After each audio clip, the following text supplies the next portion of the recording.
časti si naše Lenovo trošku predstavíme po hardwarovej a softwarovej stránke.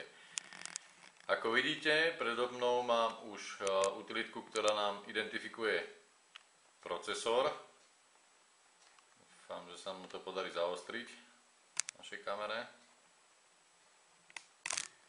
A tá s tým má jemný problém, takže to trošku musím doostriť sám. Ako vidíte, je tu použitý Intel Core i5 460M s frekvenciou momentálnou 1197, tá je vidno tu dole. Ďalej, tu máme grafickú kartu Nvidia GeForce 310M, ako môžete sami vidieť, ale ktorá disponuje iba 512 MB operačnej pamäte samostatnej, čiže tá grafika nebude príliš výkonná, pretože nemá dostatočné množstvo RAM pamäte. Inak počítač, pozrieme na základnú obrazovku, základné vlastnosti, tak sa jedná je tu osadený 4 GB operačnej pamäti. Použitý je 64-bitový operačný systém Windows, samozrejme Windows 7 Home Premium. A ako vám ukážem ešte ďalšie zaujímavé aplikácie, tak prvá, tu sú tie dotykové tlačítka, ktoré som vám spomínal. Vidíte, sú veľmi, veľmi jemné a veľmi rýchlo reagujú na akýkoľvek dotyk. Občas sa stane, že sa ich dotknete aj nechtiac a tým pádom zareagujú a sám ste prekvapení potom, čo sa deje vlastne. Ale to je druhá vec, to je otázka zvyku, takže nevidel by som v tom nejaký väčší problém. Sú tu dve zaujímavé aplikácie z hľadiska systému. Prvou je, keď zmačkneme toto tlačítko tu dole, ktoré som spomínal, že slúži pre napájanie. My sme momentálne v režime na batériu a momentálne v režime Super Energy Saver. Pri tomto nastavení by mal ten notebook čo najdlhšie vydržať. Nám sa už podarilo, alebo teda mne sa už podarilo ho vyskúšať hneď po prvom nabití. Spomínal som, že batéria vydržala 3 hodiny 21 minút. Takže uvidíme, ako to bude po pár vybitiach. Každopádne som na to zvedavý. Sú tu ešte režimy Power Saver, vyvážený.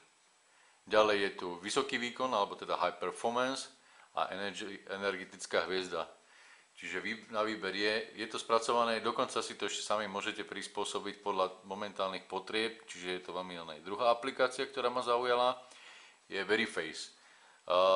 Táto aplikácia má za úlohu zabezpečiť váš systém, alebo teda váš notebook, pokiaľ nebudete pri ňom, a overiť vlastne bez toho, aby ste museli zadávať heslo.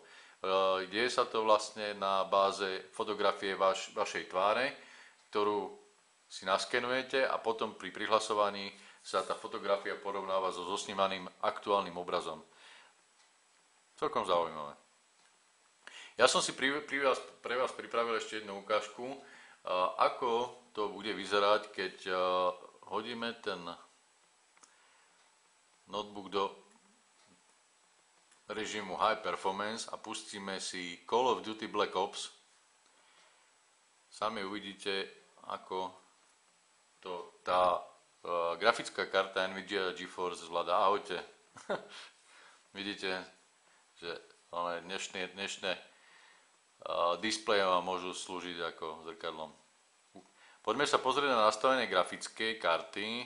Vidíte, maximálne rozlíšenie 1366 na 768, to je maximálne rozlíšenie displeja. A my si pozrieme teraz nastavenie kvality textúr. Dal som na najnižšie, uvidíme, ako nám to bude fungovať a ako to bude fachčiť, pretože som sám na to zvedavý, ako sa poradí táto grafická karta s touto hrou. Dáme back. Tuším, som si vypol zvuk. Áno. Takže poďme na to. Ako vidíte, aj na tom najnižšom nastavení už to trošku laguje, alebo teda trhá. Čiže tá grafická karta naozaj nie je stavaná na hranie hier. a už aj pri tom najnižšom rozlíšení má občas problém s tým zobrazovaním.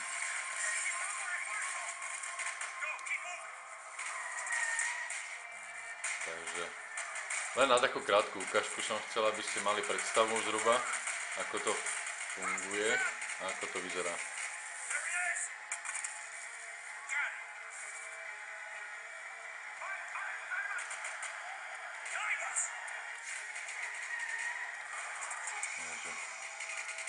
Necháme kamarátov kamarátmi a mizíme pryč, jak sa hovorí. Au, au, au, au, au, au, au. Dobre. Čiže toľko len tak na pre vašu informáciu, čiže textúre skúsime zhodiť ešte toto nastavenie. Automatic. Frame. Skúsime vypnúť ešte tieto featurey a vrátime sa naspäť. Opa. A už ma šupujú. A, už je to lepšie.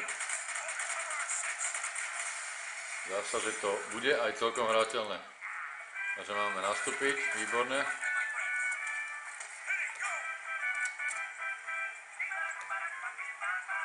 Right mouse. Vždovi always. Left mouse. Tak pri tomto nastavení už sa to dá aj celkom hrať. Slyšíme ten zvuk. Ako vidíte, je to celkom hrateľné. Čiže ma mierne prekvapila tá grafika. Čiže to je toľko z tohto nášho vstupu. Ja vám ďakujem momentálne za pozornosť a dúfam, že pri ďalšej recenzii vám budem môcť predstaviť niečo úplne cool. Ďakujem vám za pozornosť a dovidenia.